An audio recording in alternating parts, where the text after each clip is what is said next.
Mas eu tenho uma palavra ainda para o seu coração. Feche os seus olhos por um instante. Quero orar com você. Deus, libera da tua palavra sobre nós agora. Que haja vida, que haja fluir neste lugar, que haja mover sobre nós. Ó Deus, libera luz, revelação e entendimento da sua palavra, para que nós possamos ser alicerçados, fundamentados e inspirados para viver a vida extraordinária, abundante, maravilhosa que o Senhor planejou para mim. Senhor, livra-nos da rasura, livra-nos da indiferença, livra-nos de uma vida cristã indiferente, livra-nos de uma vida cristã medíocre. Ó Deus, e leva-nos para uma vida cristã profunda, consistente, vigorosa, saborosa, colorida, cheia de fé. Em nome de Jesus, em nome de Jesus, amém, amém e amém. Você pode dizer o amém? Então vamos fazer a nossa oração que nós fazemos todo domingo. Diga: nesta manhã eu serei nutrido, alimentado, encorajado. Diga: eu sairei desta reunião cheio de fé para viver a vida extraordinária que Deus planejou para mim. Aleluia. Há alguém aqui no nosso meio que está nos visitando pela primeira vez. Eu não vou chamar você para frente, só queria saber se tem alguém nos visitando, que eu quero te dar opa, lá no fundo um casal está nos visitando, sejam muito bem-vindos. Mais alguém? Ali, mais uma pessoa nos visitando, seja muito bem-vinda. Mais alguém aqui nos visitando? Ok. Alguém nos visitando pela primeira, quarta até a 23ª vez, tá? Ok, sejam muito bem-vindos, né? Que vocês se sintam realmente à vontade aqui no nosso meio. Essa é a nossa família. Acredite em mim, não é uma família perfeita, mas aqui nós buscamos a Deus, nós buscamos o Senhor, a vida, né? E o alimento que vem do céu para nós. E eu desejo realmente que você saia daqui alimentado, nutrido, encorajado, inspirado para viver a vida que Deus planejou para você, em nome de Jesus, amém? Queria ressaltar que hoje a gente está com o Mário. Fica em pé um pouquinho aí, Mário. Trouxe o Mário aqui.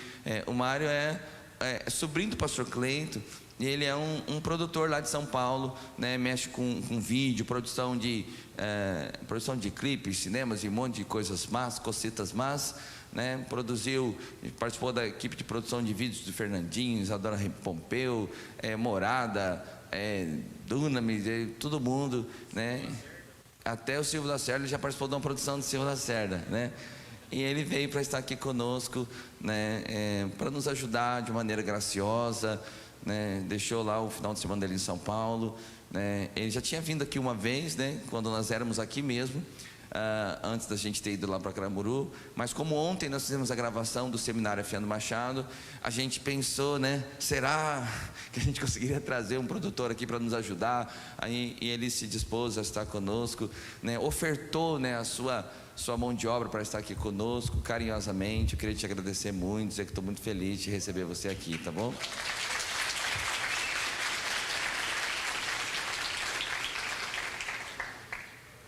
Já estamos vendo apartamento aqui para ele, para tentar prender ele por aqui mesmo. Ok. Eu estou falando sobre uma vida extraordinária. Irmãos, domingo passado, você foi abençoado domingo passado? Quase perdi o voo, hein? Domingo passado. Saí correndo aqui desesperado, mas consegui chegar a tempo lá no aeroporto. Mas eu tenho falado sobre uma vida extraordinária, né? Existe uma vida boa, perfeita, agradável que Deus planejou para a gente está falando isso já há algumas semanas. Quando Jesus disse: olha, o ladrão vem para roubar, matar e destruir, mas eu vim para que tenha vida e vida abundante. Essa vida abundante que Jesus planejou para nós é essa vida extraordinária. Esses dias eu ouvi alguém dizer que ele não gostava muito de igrejas que ficam falando assim: você vai vencer, você é poderoso, você vai conseguir, levante-se em vitória. Porque parece uma coisa assim meio apelativa, sabe?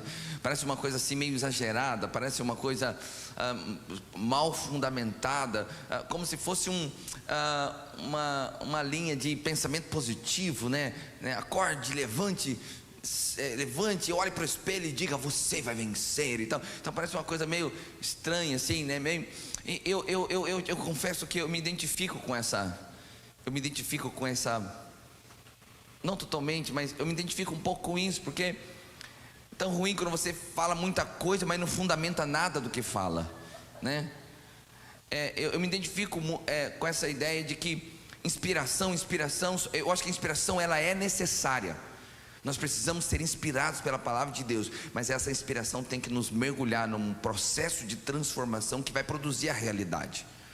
Porque, de fato, as bênçãos, elas não são automáticas, né? Então não é porque você aceitou Jesus que agora tudo vai ser transformado, agora você vai viver em prosperidade, o diabo não lhe toca, não. A gente vai caminhar para isso, mas essas coisas não são automáticas como um passe de mágica. Não, desde que eu entrei na videira nunca mais nada me aconteceu. Nossa, é a vida só de vitória em vitória, de glória em glória, de conquista em conquista. Olha, desculpa, querido, não vai ser assim a sua experiência, porque Jesus falou que não seria assim. Jesus falou: olha, no mundo tereis aflições, né? Paulo falou: olha, vistam-se de toda a armadura, porque vai ter o dia mau, vai ter o dia da luta, vai ter o dia da guerra. Então, a vida tem esse desafio. Então, hoje eu vim falar para você, na verdade eu não vim falar hoje, eu já estou falando há algumas semanas a respeito de uma vida extraordinária, mas não é uma vida extraordinária como se fosse um passe de mágica. Você sabe, às vezes a pessoa vem e fala: pastor, eu estou mergulhado em dívidas e eu preciso sair das dívidas. Como eu faço? O senhor pode, não, como eu faço não, o senhor pode orar por mim? Aí eu vou lá e oro para a pessoa. É só uma ilustração, isso não aconteceu, mas eu sei que aconteceria em alguns casos. Aí eu vou lá e oro, e aí eu falei: em nome de Jesus, Senhor, libera do céu luz, revelação e entendimento, para que esse irmão possa gastar menos do que ele ganha, em nome de Jesus, para que ele possa viver dentro do orçamento, em nome de Jesus. Remove agora todo o cartão de crédito dessa carteira, remove agora todo o limite de cheque especial que ele tem usado mês após mês. Senhor, remove aquilo que é desejo desnecessário. Aí o irmão está orando assim, ele estava em fé, hein? Ele até abre o olho, cruza o braço, fala: não, pastor, não gostei dessa oração não. Quero que o senhor ponha a mão na minha cabeça e libera o manto, libera a glória. Fala que essa semana as bênçãos vão me alcançar. Fala que algo extraordinário vai acontecer, um milagre vai chegar na minha casa. É desse tipo de oração. Presta atenção, eu creio que tem milagre, eu creio que tem coisas assim extraordinárias, mas eu não creio que seja todo dia, toda hora. Porque você precisa viver, você precisa viver uma vida transformada, ajustada, né? Para que você possa viver essa vida boa, perfeita e agradável que Deus planejou para você. Então não é esse passo de mágica. Pastor, mas o que é o milagre? O milagre é uma interferência do céu numa situação calamitosa. Você quer viver uma situação calamitosa o tempo todo? Não. Eu quero viver uma vida financeira que eu não dependa de milagre, que é uma vida de prosperidade. Quantos querem viver essa vida?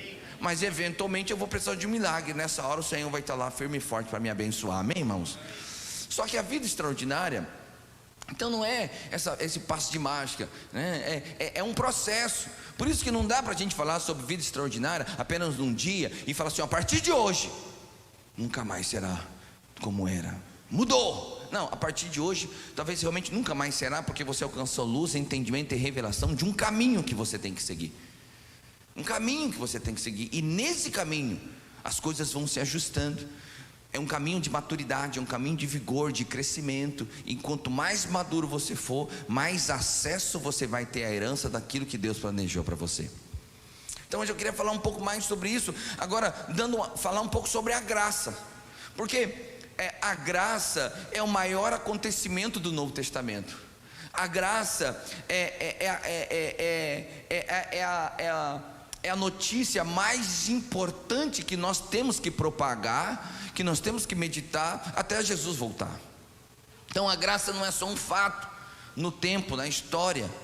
A graça, ela é a manifestação de Cristo. A graça é a manifestação do amor de Deus para nós. Então a graça é um artifício celestial que resolve o problema do pecado, resolve o problema da minha condenação e me transporta para o amor de Deus, para uma vida eterna com Ele. Você sabe, a graça é um dom de Deus. A gente ministra isso no encontro, no impacto. A gente fala: olha, Deus lá de cima olhou no céu, olhou para mim, me amou e decidiu morrer na cruz por mim. Pastor, mas no tempo em que Jesus morreu, eu nem tinha nascido. Pois é, esse é o olhar celestial de Deus. Ele olha ao mesmo tempo para o presente, para o passado e para o futuro, e sabe todas as coisas. Ele olhou de lá, me viu, me amou e decidiu morrer na cruz para resolver o problema da maldição que estava sobre mim. Então não tem nada a ver comigo, com você. E isso é um princípio muito claro na vida cristã, que a graça é um dom de Deus, que a graça é o favor de Deus que nos alcança. Tem tudo a ver com o Senhor, não tem nada a ver comigo. Às vezes você fala assim: não, mas eu escolhi, não é bagunçado assim não, pastor. Naquele dia daquela pregação eu levantei a minha mão. O pastor perguntou: quem quer aceitar Jesus? E eu levantei a minha mão. Pois é, mas quando você levantou a sua mão, o Espírito Santo já tinha te tocado. Já tinha te tocado. Então, isso é a graça, é o favor de Deus. Nós não merecíamos. Você não merece, eu não mereço, mas Deus decidiu nos amar e decidiu resolver o problema da maldição do pecado, pagando a dívida que era contra nós no nosso lugar, que é o que acontece no filme Crônicas de Nárnia. Aslan vai lá e se entrega para que, como que é o nome do rapazinho? Edmundo, para que Edmundo possa viver. Você é o Edmundo. O Senhor é Aslan, que vai lá no meio do inferno, entrega a sua vida. A vida mais importante do universo é entregue naquele momento, para que eu e você fôssemos livres de termos que morrer por conta dos nossos erros. Isso é a graça. Então tem tudo a ver com Ele. É aquela canção do ministério aqui da Central 3. Tem tudo a ver com Ele, não é isso? Com Ele eu sei para onde eu devo ir. Tem tudo a ver com Ele. A cruz revela o seu amor por mim, e mesmo se eu me abalar, o teu amor vai me sustentar. Não quer o final? Em mim, tudo que é o amor de Deus, é tudo a ver com Ele. Aleluia, você pode dizer aleluia, glória a Deus. Então esse texto é muito conhecido, Efésios 2, verso 8 e 9 diz: porque pela graça sois salvos, é mediante a fé, isso não vem de vós, é dom de Deus, não é por obras, para que ninguém se glorie. Ou seja, não tem nada que você possa fazer. Você está me ouvindo? Não tem nada que você possa fazer que possa produzir a salvação. Só graça de Deus pode te salvar, e te salvou. Então isso é muito conhecido da gente. Agora, a graça, e aí é que entra essa questão da vida extraordinária. A graça não é apenas para ser salvo. A graça é para viver a vida extraordinária. Então, você sabe, Jesus é a porta e Jesus também é o caminho. Ele diz: eu sou a porta, quem entrar por mim será salvo, né? Entrará e encontrará pastagem. Mas ele também disse: eu sou o caminho, a verdade e a vida. Ou seja, Jesus é a manifestação da graça. Então a graça é uma experiência de porta? Sim. O que é a experiência de porta? É a experiência do nascer de novo. É a experiência de você convidar Jesus como Senhor e Salvador da sua vida e falar: senta no trono da minha história, pilota a minha história. Então isso é a graça. E aí a Bíblia fala que todos quanto creram nele, como Deus, como Senhor, foram feitos filhos de Deus. Então essa é a experiência da porta. Então, se você aceitou Jesus no seu coração, você já passou pela porta, você já entrou na porta. Uma irmã me procurou ontem, não sei se a irmã está aqui, mas ela me procurou ontem e falou: pastor, o que eu preciso para me batizar? Falou: o senhor pregou no domingo passado, né? Quantos lembram dessa ilustração? Que aqui é salvação, mas o propósito de Deus está ali.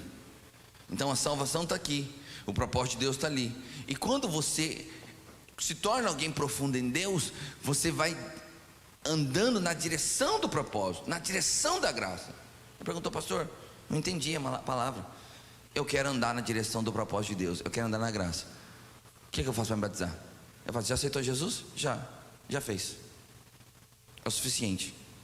A gente tem aqui uma consolidação que a gente faz, que na verdade é um complemento nosso, mas no fundo nem é necessário.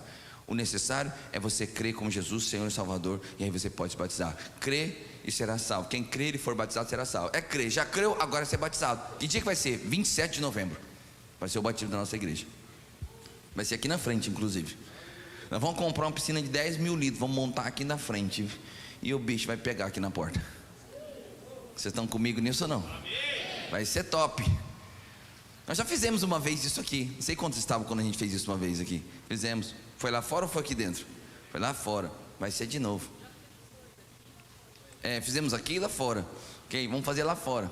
Só que vamos ter que comprar outra piscina, porque a piscina lá de fora a gente levou uma vez para uma chácara para fazer uma comunhão. Os abençoados esqueceram a piscina lá. Quando o cachorro foi solto de noite, ele acabou com a piscina, né? Mas a gente compra outra, não tem problema.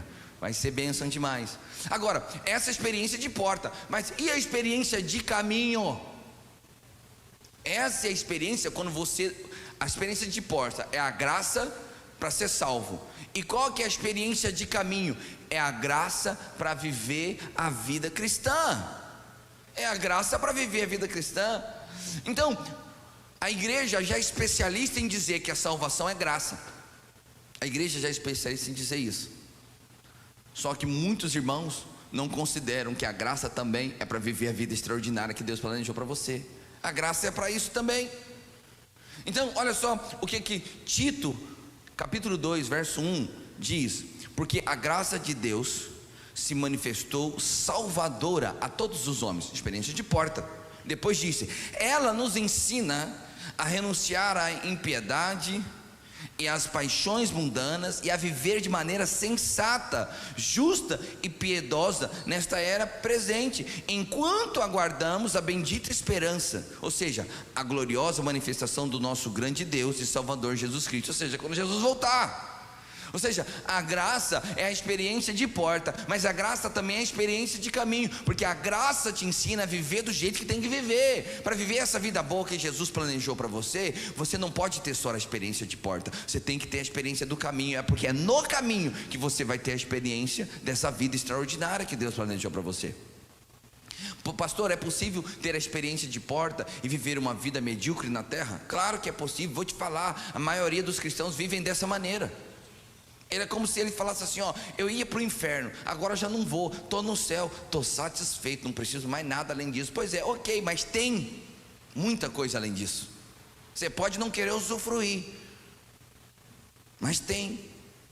Então, você vê quando Paulo escreve, Paulo repreende os Gálatas. Ele diz assim, ó, Gálatas 3:3: sois assim insensatos, que tendo começado no Espírito, estáis agora vos aperfeiçoando na carne. Paulo escreve aos Gálatas, e Gálatas é o livro da graça. E eu vou ler o mesmo texto numa versão parafraseada, que é a NVI, para você entender. E diz assim, ó: será que vocês são tão insensatos, que tendo começado pelo Espírito, querem agora se aperfeiçoar pelo esforço próprio? Isso é terrível. Então Paulo está repreendendo os Gálatas, porque eles nasceram de novo, eles tiveram a experiência de porta, mas no caminho eles não querem mais usar a graça, eles querem usar o que? A religiosidade. Faça isso, não faça aquilo, isso pode, isso não pode. E aí a sua capacidade de obedecer toda essa lista infindável, interminável de mandamentos, de obrigações, de religiosidade, é que vai te produzir uma vida boa na terra. Mas não é. E Paulo está falando: que tolo vocês são, que insensato vocês são. Vocês pegam a graça e usam a graça para ser salvo. Ela está na sua mão, está na sua caixa de ferramenta, é para você viver pela graça, mas você deixa ela de lado e vai viver na força do seu próprio braço. Por isso vive uma vida medíocre na terra. Por quê? Porque não dá conta. Não dá conta de viver, não dá conta de cumprir tudo, não dá conta de fazer tudo certo. Se for no braço, não dá conta. Porque a vida cristã é vivida no Espírito. A graça de Deus é que te capacita para viver. Então presta atenção, não tem jeito de você viver a vida boa, perfeita e agradável, a vida extraordinária que Deus planejou para você, se não for através da graça. É isso que eu estou compartilhando com você. Então 1 João capítulo 2 verso 6 diz assim: aquele que afirma que permanece nele deve andar como ele andou. Nós estamos falando de quem? De Cristo. Então se você afirma que permanece em Cristo, você deve andar como Cristo andou. Aí você fala: poxa pastor, mas você apelou, estava até gostando da sua pregação, mas como que eu vou andar como Cristo andou? Pois é, mas a palavra de Deus nunca te recomendaria fazer algo que você não pode. No Novo Testamento não, no Velho sim. O Velho Testamento, o Senhor deu os 10 mandamentos e deixou por 4.000 anos. É como se Deus falasse assim, ó: Vê se você dá conta. Entendeu? Para que serve a lei? Qual é o objetivo da lei? É mostrar a imperfeição do homem, é mostrar o quanto ele não é capaz, é mostrar que por si só ele não consegue se achegar a Deus, ele não consegue ser justo, nenhum homem sequer consegue agradar toda a lei. Então por milhares de anos a lei estava lá apenas para dizer: você não é capaz, por você não é capaz. E o que acontece do Novo Testamento? Chega a graça para dizer: você lembra que você não é capaz? Pois é, agora eu quero te apresentar um caminho que você pode viver essa vida extraordinária, que é em Cristo Jesus, é através da graça. Você não é capaz de cumprir, mas teve um que cumpriu, pagou a dívida para você viver uma vida extraordinária na terra.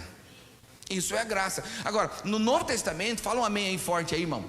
Amém. Não só para eu parecer que os irmãos estão gostando assim da pregação. Então olha só, então no Novo Testamento a palavra de Deus não ia recomendar você fazer algo que você não dá conta de fazer. Agora, na força do seu braço você não dá conta de andar como Cristo andou, mas no Espírito Santo você é capaz de andar como Cristo andou. Isso é graça.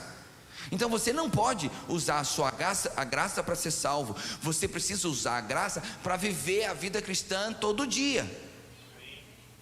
Agora, vou te falar, acredita em mim, a graça plena mesmo, você só vai ter a experiência na glória totalmente. Por isso que os apóstolos saudavam as igrejas dizendo: graça e paz seja convosco. Teve uma das cartas, o apóstolo diz assim: que a graça seja multiplicada em vosso meio. Ele está dizendo assim, que a revelação da graça e a percepção da graça, ela é progressiva, e quanto mais você progride em conhecer a graça, mais extraordinária a sua vida se torna. Isso acontece no caminhar, no avanço da vida cristã. Então deixa eu contar uma ilustração para você, para ajudar você a entender isso.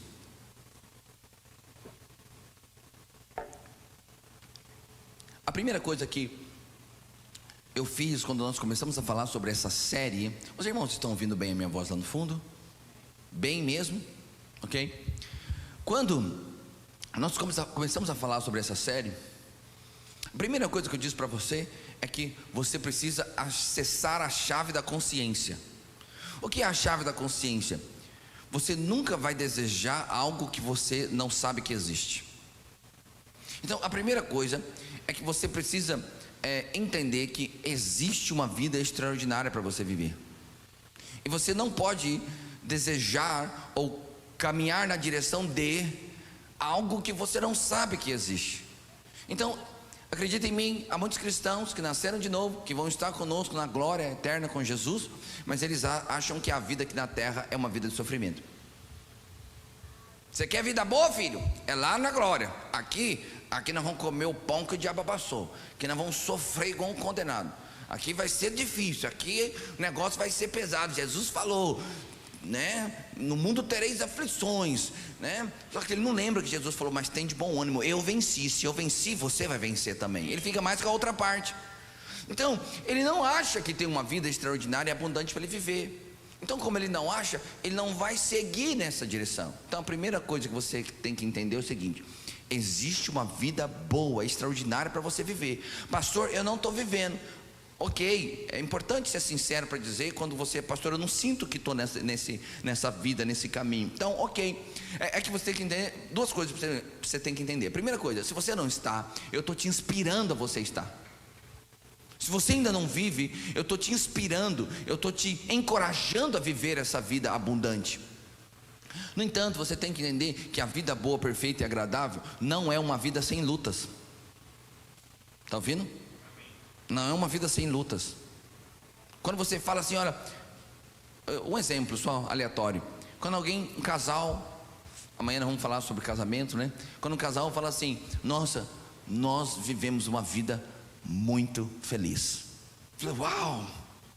E aí um vira para o outro e fala assim: são tantos momentos, são tantas recordações, tanta coisa boa que Deus fez. Meu Deus, nós fomos muito abençoados, né, meu bem? É, meu bem, vivemos uma vida feliz. Eu te pergunto, teve lágrima? Então, dizer que viveu uma vida boa, feliz, extraordinária, não significa que não teve lágrima. Não significa que não teve luta, não significa que não houve momentos de dificuldade.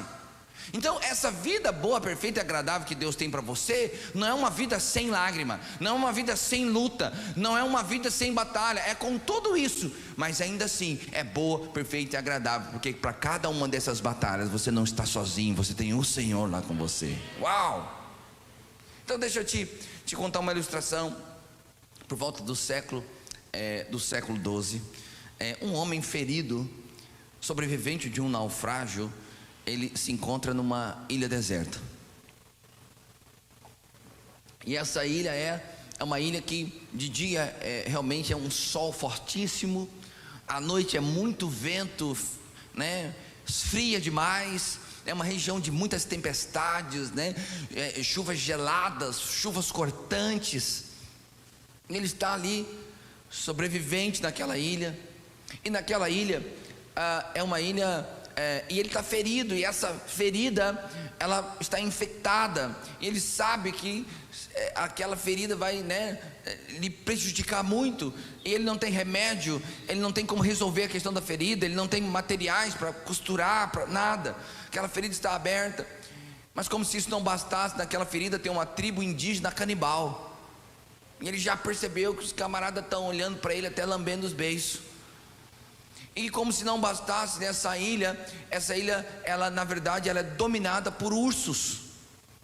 E há um urso que é o urso mor, né? O urso chave, mestre ali. Ele é um grande urso pardo gigante. E esse urso, ele anda ao derredor buscando uma oportunidade para tragá-lo. Então ele sobe numa pedra, e nessa pedra ele cria uma escada, porque ele é homem, ele é inteligente, então ele cria uma escada, e ele então com essa escada ele sobe numa pedra grande, e ali ele fica exposto a sol, exposto a vento, exposto a chuva, e ele puxa essa escada, ele começa a viver em cima disso, uma vida terrível, porque ele tem medo das adversidades da ilha, ele precisa de uma posição para se proteger de possíveis ataques da tribo, né? Talvez o urso ele sabe, o urso não escala essa pedra aqui, então ele se sente um pouco mais protegido, mas a vida é muito difícil. E aí um mensageiro intergaláctico do século 21 vem do futuro e vem ali naquela ilha, e entrega para ele um rifle, uma arma de fogo. Naquele período não havia ainda arma de fogo. Ele entrega um rifle para ele, diz para ele o seguinte: olha, daqui a 90 dias, a 200 milhas na rota de navegação, vai passar uma embarcação, e aí quando essa embarcação passar, você será resgatado. Ele falou: mas como? Eles não vão me ver, eu não consigo fazer nada. Ele falou: é simples, eu te estou dando esse rifle aqui, esse rifle você vai então dar um tiro. Ele dá um tiro, ele assusta, ele fala: meu, o que é isso? Nunca tinha visto, né? Com esse barulho, esse estrondo vai viajar pela planície do oceano e vai alcançar aquele navio. Eles vão saber que existe alguém aqui, e eles vão aqui vir te resgatar, e você então está salvo. Então, agora, o que essa alegoria tem a ver com a gente? Então deixa eu falar para você, e aí eu quero falar em cima disso. Essa ilha é o mundo. É o mundo com as suas adversidades, com as suas lutas, com as suas dificuldades. Esse urso é o diabo, rodando ao redor buscando te tragar. Você é essa pessoa, perdida, ferida, e a graça é esse rifle, no meio do nada, a graça. E aí na ocasião, o perdido vira para o mensageiro e fala: como eu posso te pagar por isso? Ele fala assim: você não tem como me pagar. O viajante, esse mensageiro intergaláctico, ainda diz assim para ele: olha, você pode usar esse rifle, se você tirar aqui a pólvora desse artifício de metal, você pode usar essa pólvora em cima da sua ferida, e ele tem propriedades medicinais, ele vai curar a sua ferida. Você com esse rifle, além de dar o tiro para ser salvo e para ser resgatado, porque o navio vai vir te buscar, você pode usar esse rifle para se defender da tribo. Você pode usar esse rifle para se defender do urso. Você pode usar esse rifle para caçar uma comida para você comer. Você pode usar esse rifle para inclusive matar o urso, tirar dele a pele e fazer um bom colchão, né, de molas ensacáveis, e fazer um bom cobertor. Eu vou te falar, são 90 dias. Você vai ter uma vida boa nesses 90 dias. Esse rifle é a graça de Deus. O mensageiro é aquele que anuncia a graça. E o Senhor do mensageiro é o próprio Deus que olhou para você e enviou o mensageiro. Então, agora imagina se esse mensageiro diz apenas para esse homem perdido, e diz para ele o seguinte: só diz a parte do tiro. Falou, daqui a 90 dias um navio vai passar, você apenas precisa dar um tiro, e aqui eles vão te resgatar. Como seria a vida desse homem perdido nessa ilha, de uma tribo indígena? Como seria a vida dele? Como seriam os 90 dias dele lá? Talvez ele nem sobreviveria. Esses 90 dias é o tempo que nós vamos passar na terra ainda. E o navio passando é a nossa herança vindoura quando Jesus vier para nos buscar depois desse tempo. E você tem que fazer uma escolha. Você vai usar o rifle só para o navio te achar? Ou você vai viver uma vida boa durante os 90 dias que você tiver que ficar aqui? Essa é uma escolha que você vai fazer. E eu correlacionei esses 3 grandes adversários com 3 áreas da sua vida que você precisa ter vitória para viver uma vida extraordinária. São 3 batalhas que você precisa vencer para viver uma vida extraordinária. A primeira batalha que você tem que vencer é a sua própria carne ferida. Então, como você sabe, esse homem perdido tinha a sua carne ferida, e a graça foi útil para curar essa ferida. Ou seja, esse é o primeiro gigante que você tem que derrubar para viver uma vida vitoriosa em Cristo Jesus. Para viver uma vida extraordinária, você vai ter que vencer a carne. E como que você vence a carne? Usando a graça. Você vai usar a graça para vencer a carne. Mas você sabe, existia uma ilha, e essa ilha tinha uma tribo de pessoas. Esses índios tentavam seduzi-lo a todo momento, com índias lindas, com comidas diferentes, com ervas alucinógenas, bebidas extraordinárias. Essa tribo toda está tentando seduzi-lo, com rituais de conexão com o mundo exterior, para quem sabe salvá-lo. Mas no fundo, a tribo queria era capturá-lo, fazer dele escravo, para comer ele vivo. Ele sabia disso. Então, essa tribo e essa ilha aponta para o mundo, com as suas seduções, com as suas armadilhas, que no fundo está sempre tentando te encurralar, sempre tentando te escravizar, para matar, roubar e destruir a sua vida. Por quê? Porque no fundo quem manda na ilha não são os índios, quem manda na ilha é o urso, Satanás. Ele é o autor de todas as coisas, e ele tem os seus demônios, que são os outros ursinhos espalhados na ilha inteira, e ele fica andando ao redor. Esse é o terceiro gigante que você tem que vencer, é o diabo. Para você viver uma vida extraordinária, ei, olha para mim, não é um passo de mágica, mas quero dizer, existe um caminho de conquista e de vitória para você, chama graça. Através da graça, você tem que vencer a carne, o diabo e o mundo. Agora, como que eu venço a carne? Eu vou fazer aqui um spoiler. Eu vou adiantar um pouco do que eu vou falar na minha próxima ministração. Mas deixa eu te falar um pouquinho como é que você vence. Vou te dar uma introdução de como é que você vence aqui a carne, como é que você vence o diabo e como é que você vence o mundo. Sabe, como é que você vence a carne? Enfraquecendo a carne, não confiando na carne. Você já ouviu falar que quem morre afogado geralmente sabe nadar? Que quem não sabe nadar não entra na água, filho. Então, pessoas que confiam na força do seu próprio braço são geralmente as pessoas que sofrem os acidentes da vida.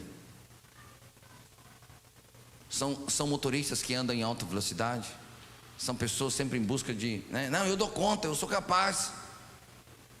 É aquele homem que ele não consegue perceber né, aquele homem que ele não consegue perceber as estratégias da tribo indígena tentando seduzi-lo o tempo todo. Ele fala: não, eu dou conta, eu resolvo. Então ele confia em si mesmo, e ele não cria muros altos, ele não anda num ambiente de proteção, porque ele confia na carne dele. Só que a carne está ferida, a carne precisa ser curada, e de vez em quando a ferida abre de novo, você tem que passar de novo a graça na carne, para resolver o problema da carne. Então como é que você vence a carne? Aqui eu não quero falar muito, porque eu não quero me antecipar ao que eu vou ministrar detalhadamente na próxima ministração, mas você vence a carne quando você investe na sua vida espiritual. E só tem um jeito de você investir na sua vida espiritual, é meditando na graça, sabendo que existe uma vida extraordinária para você viver no mundo do Espírito. Quem que governa a sua casa? É a sua carne? Quem que governa você mesmo?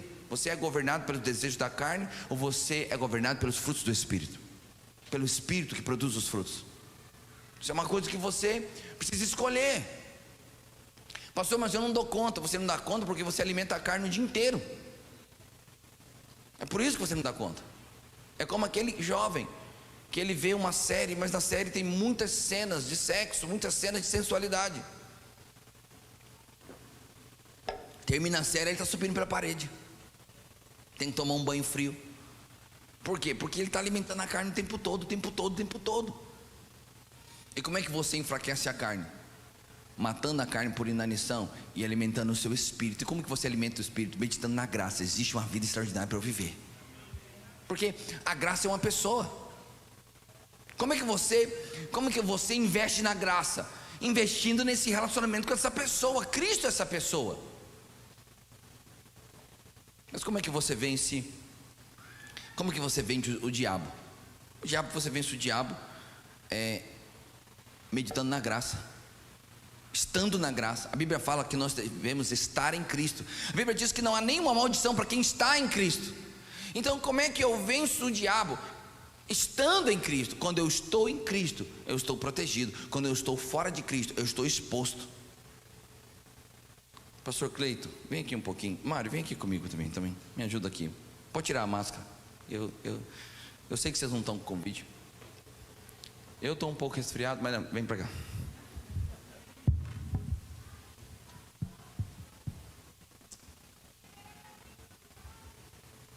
O diabo. O Cleito, ele representa o diabo. Já veio até de preto para isso.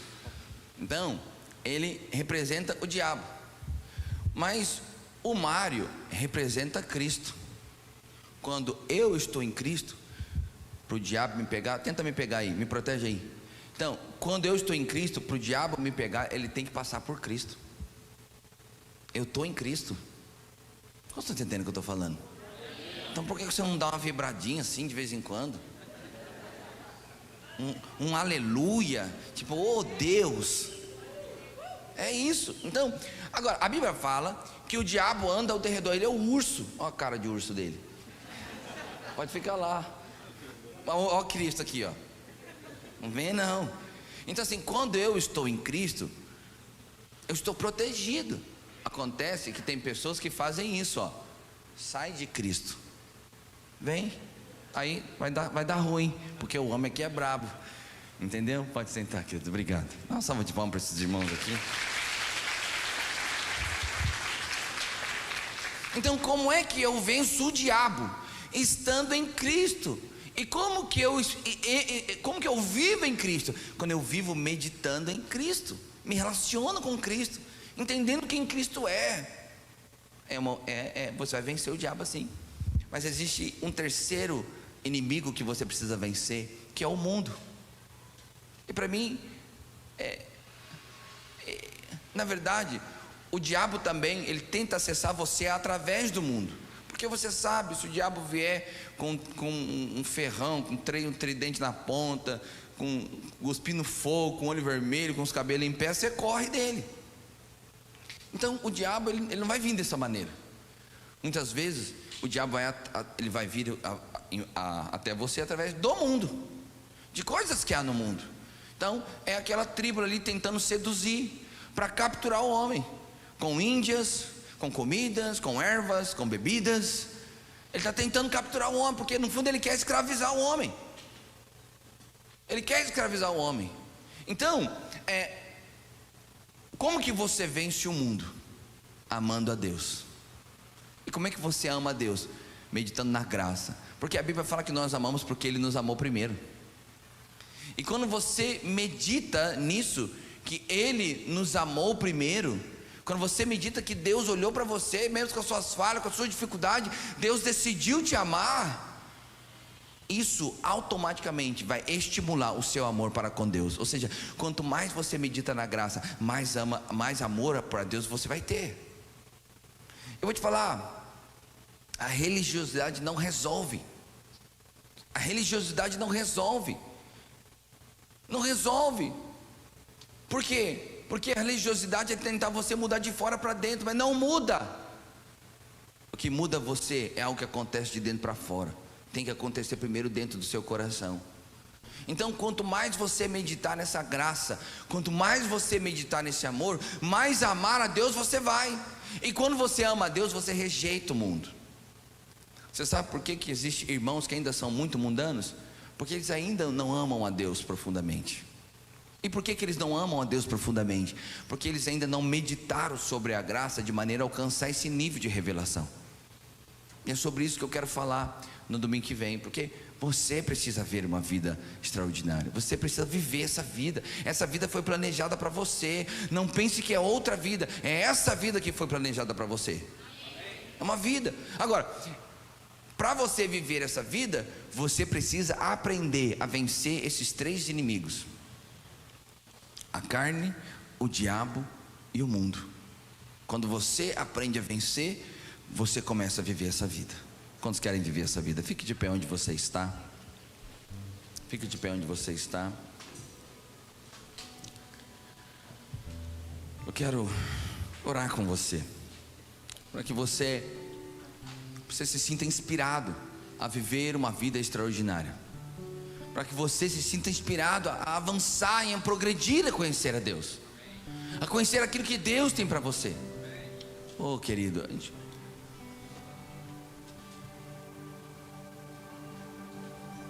Deus é maravilhoso. Existe uma vida para você viver, irmãos, e você não devia abrir mão dessa vida. Você não devia abrir mão de nada o que Deus planejou para você. Eu quero te ensinar a viver essa vida como igreja. Eu quero ministrar a palavra de Deus para que você seja ensinado, lapidado, inspirado, encorajado para viver essa vida boa que Deus planejou para você. Uma vida de vitória, uma vida de conquista. Mas precisa haver disposição no seu coração. Deus é bom, Deus te ama tanto, meu querido. Deus te ama tanto. Ele planejou essa vida para você, mas você precisa querer vivê-la. Pastor, mas eu quero. Mas não é com palavras, é com atitudes. O ditado diz que a boca fala, mas as atitudes gritam. Então fala com as atitudes. Senhor, eu quero viver isso para mim. Senhor, eu quero dormir em paz. Eu quero ter um casamento abençoado. Eu quero que os meus filhos cresçam nos teus caminhos. Eu quero que meus filhos cresçam com essa experiência de caminho, vivendo a graça, vivendo o teu amor, vencendo a carne, vencendo o diabo, vencendo o mundo. Eu quero que meus filhos vivam isso. Então, com atitude, envolva os seus filhos na vida da igreja. Pastor, eu quero viver um casamento abençoado. Então vem amanhã, envolva-se. As suas atitudes precisam falar a respeito disso que você quer. Existe essa vida extraordinária para você viver, mas você tem que aprender a viver essa vida. Você tem que aprender a andar nesse caminho. Eu tenho encargo tanto por isso, irmão. Eu tenho encargo tanto por isso, para que a sua vida seja transformada. Então uma vez, alguém falou para mim assim, foi difícil eu ouvir isso. Eu já era pastor, e alguém disse para mim assim: olha, não sinto que a sua disse para mim, eu não sinto que a sua liderança mudou algo na minha vida. Eu não sinto que a sua liderança me encorajou. Eu não sinto que a sua liderança me inspirou para coisa alguma. Bem no início do meu ministério. Eu acho que por trás daquela fala existia muita desonra, existia muita um coração ingrato. Eu acho que existia muito disso. Meu Deus, mas aquilo me impactou tanto. E depois daquele dia, é uma coisa que sempre vem à minha mente: é nunca ministrar por ministrar, é nunca falar apenas por inspiração, é nunca só produzir choro ou riso. Eu encargo no meu coração sempre falar algo que possa ter o potencial de impactar a sua vida, falar algo que possa mexer você por dentro, falar algo que possa mexer com as suas estruturas, falar algo da parte de Deus que possa empurrar e catapultar você para essa vida verdadeira cristã, para essa vida real, consistente. Não essa vida infantil, não essa vida cristã do passe de mágica, dos milagres, dos mistérios, das misteriondas, como se a vida cristã fosse um negócio infantil. É falar algo para você, para mudar você. Não porque eu vou mudar, mas porque enquanto eu falo, eu não falo a minha palavra, eu falo a palavra de Deus. E a palavra de Deus que eu vos falo é espírito e é vida. Enquanto eu falo, ela viaja e entra dentro de você. Porque quando eu falo a minha palavra se separa de mim. Mas quando eu falo a palavra de Deus, quando eu falo, a palavra viaja e entra dentro de você. E quando essa palavra entra dentro de você, ela muda você. Ela te encoraja, ela te aquece. Você consegue orar por isso para mim? Você consegue orar por isso? Nós podemos fazer um momento de oração e você orar por isso. Não eu orar, você orar. Eu queria que a gente não cantasse, que a gente apenas tocasse, mas criássemos aqui agora uma atmosfera para que você tenha a oportunidade de orar essa pregação e de falar: Deus, eu quero viver essa vida extraordinária. Deus, eu quero viver. Se o Senhor tem para mim, eu quero viver. Então pode orar. Fique à vontade agora para orar.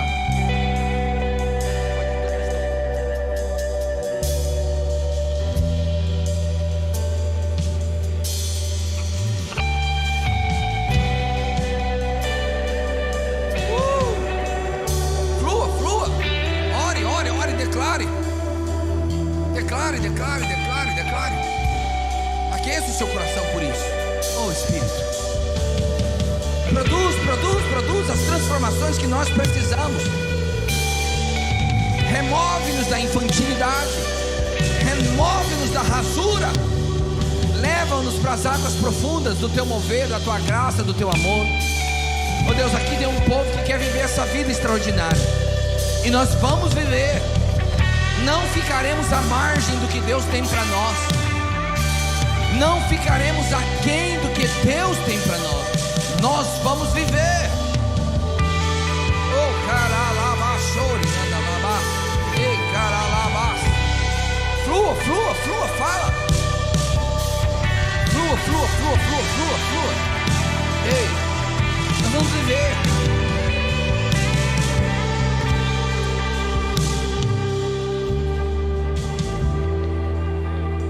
Fazer algo diferente agora.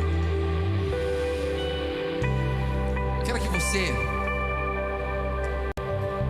Deus falou para o profeta certa vez: você crê que esses ossos podem voltar a viver? Ele falou: Senhor, tu sabes. E aí Deus falou: então levanta a sua mão e profetiza sobre eles. Eu quero te fazer a mesma oferta e proposta agora. Levanta a sua mão. Na verdade nem é a mão física que eu quero dizer, mas daqui a pouco você pode levantar. Mas eu quero que o levantar a mão é uma posição, uma postura. Levanta a sua mão para profetizar sobre as áreas da sua vida que talvez hoje estejam como ossos secos. Pastor, eu não sei como vai fazer. Eu também não sei como Deus vai fazer. Como o profeta também não sabia como é que Deus ia juntar ossos que estavam sequíssimos. Como que ia criar carne, como criar tendões, cartilagens, nervos. Não, o profeta não sabia. Mas ele entrou na direção de Deus. Ele simplesmente levantou a mão e começou a profetizar. E os ossos voltaram a viver. E houve barulho de ossos batendo, de cartilagem. Eu quero que você, agora com essa postura, comece a profetizar. Pode ser com a mão levantada ou não, mas profetiza. Geralmente quando a gente tem uma postura, a gente se inclina mais. Então pode levantar mesmo a mão e comece a profetizar sobre as áreas da sua vida que você quer viver essa vida extraordinária, que você quer ver Deus se manifestando, que você quer ver o milagre de Deus. Profetiza, Senhor. Nós profetizamos, ó Deus, sobre os nossos filhos e declaramos que eles são guardados. daquele que está no ventre, aquele que ainda é mais velho, que já é velho, nós declaramos, eles são guardados pelo Senhor, e eles vão viver tudo aquilo que o Senhor planejou. Nenhum deles vai ficar de fora. O mundo não vai tragá-lo, o diabo não vai tragá-lo. E nós profetizamos nessa hora: os nossos filhos são do Senhor, propriedade exclusiva de Deus. Libera, libera, vida, vida, vida, vida. Cerca, cerca, cerca, cerca. Oh Deus, resgata esse filho que está perdido, resgata essa filha que está perdida, em nome de Jesus. Deus, nós profetizamos sobre os nossos casamentos, tudo que está sem sabor, tudo que está sem cor, tudo que está sem cheiro. Oh, vida, vida, fluir, fluir, que haja fluir sobre os nossos casamentos, que haja fluir na nossa casa, que haja fluir sobre esse marido, sobre essa esposa. Deus, em nome de Jesus, abala as estruturas e libera a vida, a unção de Deus, para que esse lugar seja prazeroso, para que esse casamento seja prazeroso, para que esse lar seja um lugar agradável, para que esse lar seja um lugar saboroso, colorido, cheio de cheiro, em nome de Jesus. Eu profetizo: filhos, filho no ventre, filho no ventre, filho no ventre. Você que é mãe, você que é mulher e ainda não tem filhos, eu quero profetizar sobre a sua vida. Você que é pai e ainda não tem filhos, eu quero profetizar: o Senhor vai te dar. Eu quero profetizar a filhos, filhos biológicos, ventre cheio, com saúde, filhos do Senhor, filhos sendo liberados do céu, filhos sendo liberados da madre agora, nessa hora, em nome de Jesus. E caralabachou, e balabacere, calabacere. Profetizo sobre a vida financeira. Oh Deus, ossos sequíssimos, vida financeira, está uma tragédia. Senhor, sopra vento dos quatro cantos, libera sobre os ossos sequíssimos um vento de prosperidade. Abre as portas, Senhor, cria conexões, meu Deus, cria conexões sobre nós, para que a nossa vida financeira possa avançar, para que nós possamos comer o melhor dessa terra. Toda pobreza, toda miséria, remove do nosso meio, em nome de Jesus, e libera vida sobre nós, prosperidade sobre nós, em nome de Jesus, em nome de Jesus. Aleluia. Senhor, cura, cura. Se há alguém enfermo no nosso meio, cura. Libera, libera, libera vida onde tem nascido morte. Libera a vida onde a morte tem se manifestado. Libera, Deus, em nome de Jesus. Como família e como igreja, vamos declarar algo. Diga assim: eu declaro com todo o meu coração, com toda a minha força, que eu não abro mão da vida extraordinária que Deus planejou para mim. Diga: eu creio nessa palavra, por isso eu declaro. A Bíblia diz, pode falar, a Bíblia diz que o que ligar na terra é ligado no céu. Diga: por isso, em fé, nós ligamos nessa hora que vamos viver tudo aquilo que Deus planejou para nós. Diga: porque eu creio, assim será. Diga amém. Diga amém. Amém.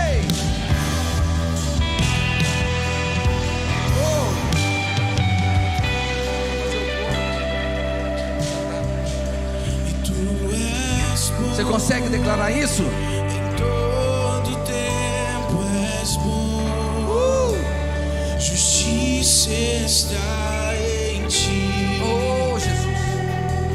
Teu amor é pra sempre.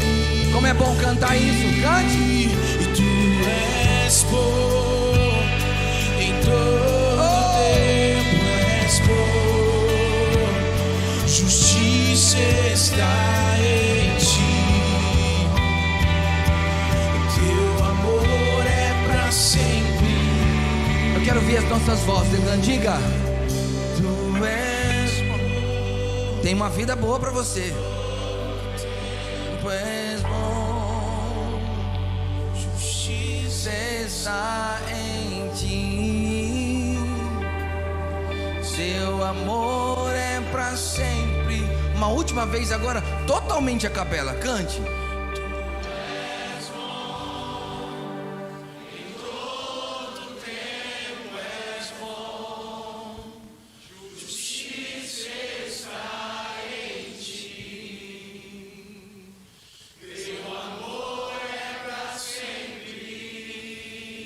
Para a gente terminar, se você está com a sua família, porque essa palavra é para a família, é para nós como família.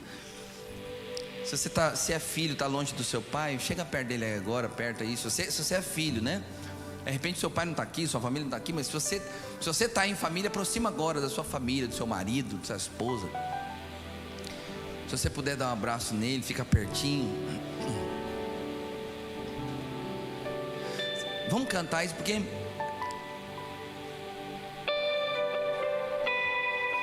quando nós cantamos, quando nós declaramos em fé, o mundo espiritual se manifesta. Você sabe, quando você canta, Senhor, não importa o que eu esteja passando, não importa o tamanho da minha luta, eu vou continuar declarando: Tu és bom. Tu és bom, oh Deus, Tu és bom, Tu és maravilhoso. Quero encerrar essa reunião cantando isso, mas como família, declarando que nós vamos viver tudo aquilo que Deus planejou para nós. Vamos cantar isso. Tu és bom, Em todo tempo és bom. Justiça está em ti. Teu amor é pra sempre. Tu és bom. Em todo tempo és bom. Justiça está em ti. eita Deus.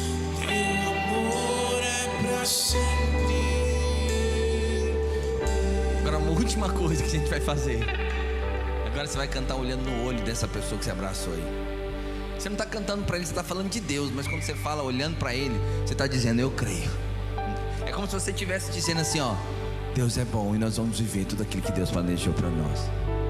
Você consegue cantar olhando? O desafio é maior. Cantar olhando é mais difícil. Se você der conta, tenta aí. E Tu és bom. Em todo tempo és bom. Justiça está em ti. Teu amor é pra sempre. Vai olhando para ele, vai declarando para ela, declare. E Tu és bom.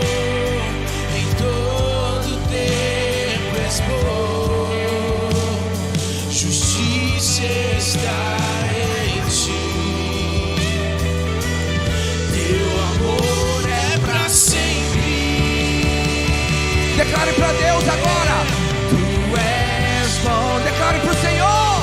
Em todo tempo és bom. Diga. Justiça está em ti. Teu amor é pra sempre. Levanta suas mãos bem alto. Tu és bom.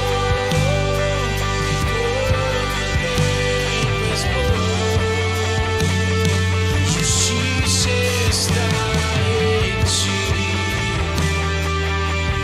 Teu amor é pra sempre.